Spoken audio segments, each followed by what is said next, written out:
here on 1620 The Zone. Connor Happer Show live from Werner Park. We're in the top of the fourth. 3-0 Mud Hens over the Storm Chasers. Connor went to go, I don't know what's next. The balloon pop. Speaking of pop, there's a pop-up. Foul ground, not a problem. And there's two away. So top five James Earl Jones rolls. Obviously, we lost the acting titan at the age of 93 yesterday. I guess, Joey, we didn't prep you on this. We're going to do another top five, but I'm sure you're ready. Because your nails, Joey, your nails. I'm all ready. That's right. Look, we're at a baseball stadium. Let's start with number 5. God, come on. Take forever. Number 5. We just saw a bunt attempt. A professional ball player attempted to bunt the baseball. Now, it went foul, but that's interesting. We like bunting here on the Connor Happer Show. As a man has just walked by with 2 very large sandwiches. We also like sandwiches on the Connor Happer Show. Number 5, Terrence Mann, Field of Dreams from 1989. Connor and I both like to poke fun at the movie Field of Dreams because one of our hottest takes, it's not the best movie in the world, and as I'm at a baseball stadium, I feel like I need to whisper that or they'll drag me out of here. However, the baseball monologue delivered by James Earl Jones in Field of Dreams is one of the single greatest movie monologues in existence. It gives me the Dwayne "The Rock" Johnson goosebumps if you're watching with us on ZoneTV.live, which many people are, by the way. Thank you. It gives me those goosebumps every time I hear it. And, I know most of the words. I'm not going to say I know all the words because then someone will go, well, do it right now. So I'm not going to do that. But as the Mud Hens get a base hit, it is one of the better monologues in movie history. And we have that because of James Earl Jones, and that will live forever. I mean, it's on, we talk to baseballism every year at the College World Series, and they have multiple shirts devoted to that monologue. So, I mean, that's not the bar of success or anything, but, the monologue. You're probably quoting it in your car or at your desk right now. So, one of the many, many, many, many things that James Earl Jones birthed with his great talent. Top 5 James Earl Jones rolls. Number 4, Joey. Number 4.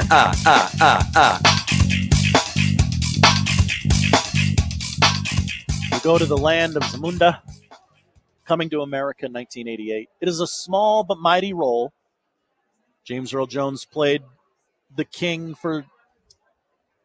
I don't even think that's the first time he played a king. I think he was in The King and I or some stage play where he's been a king before. But he played King Joffrey.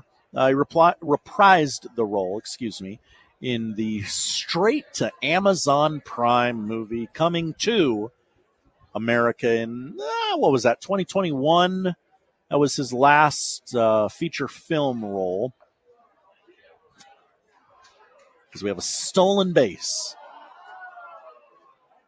A bunt attempt, a stolen base. We have baseball going on right in front of my face, so I apologize if I'm a little distracted. Coming to America, great movie, comedy classic, and James Earl Jones, very small part in that, but I do see him in the get up with the lion sash around his body, and it makes me smile, and it just gives you the warm fuzzies, right?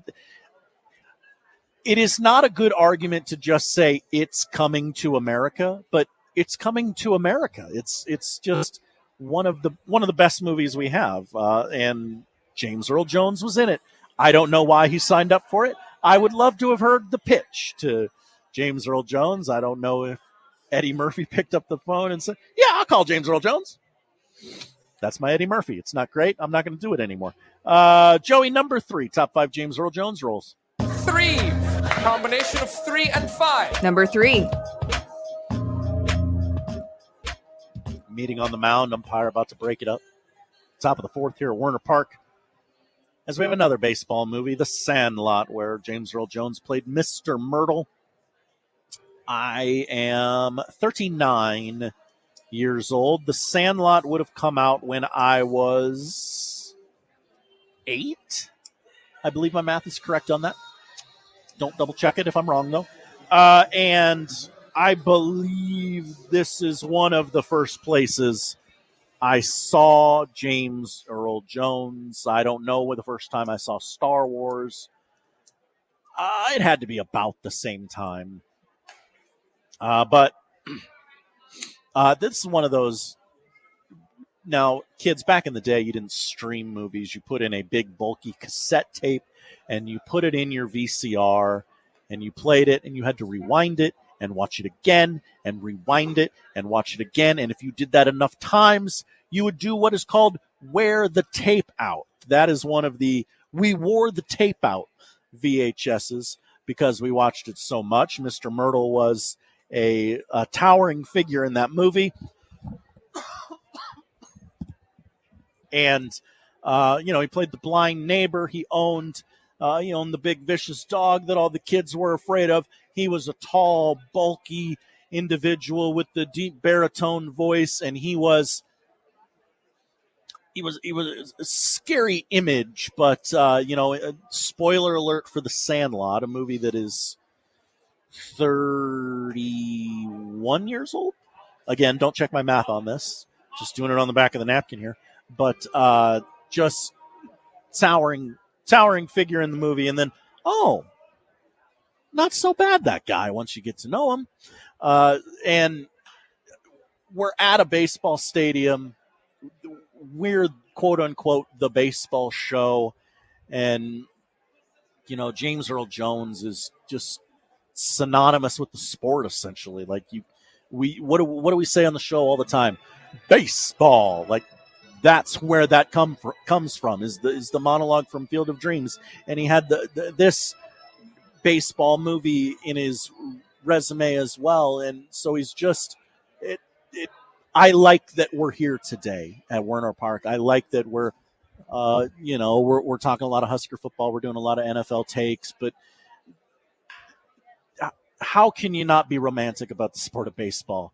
And James Earl Jones is just a massive, massive part of the pop culture aspect of the sport. He, I assume, because of The Sandlot and Field of Dreams, in concert with each other. But in the summer of 1993, a couple months after The Sandlot came out, he performed the national anthem at the 1993 Major League Baseball All-Star Game. Didn't sing it. More of a spoken word, and there was a choir behind him, and the video was circulating around Twitter. I'd never seen it before, and I thought it was a really unique and pretty powerful performance of a song that you've heard a million times, and you just, okay, I know how this is going to sound, and this was just sort of a little different take on it. Joey, number 2, please. Here comes 2. Number 2. Joey Colbert on the ones and twos today. We appreciate that. Now, that's the Mr. Myrtle from The Sandlot, the best on-screen physical role of James Earl Jones's career. Didn't have that pegged when I started making this list. The other 2 are just voice roles, but which one will be in which spot? We're going to go with, look, this is going to chap a lot of people's hides.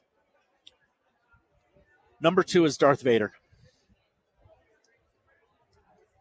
Across 6 different Star Wars movies, James Earl Jones was initially offered $7,000 for a 2.5-hour recording session, and he didn't even want credit for it because, not to quote him directly, but I'm paraphrasing here, I was not the on-screen actor. The on-screen actor who did the work should be credited with the role, so he did not take credit initially. It wasn't until Return of the Jedi where James Earl Jones was kind of forced to take credit for it. They're like, yeah, that body is Darth Vader, but you're Darth Vader. Like, so interesting little push and pull there with the character. And in the last, I don't know, it feels like just yesterday, but I mean, it had to be in the last year, maybe 2 years tops. He agreed.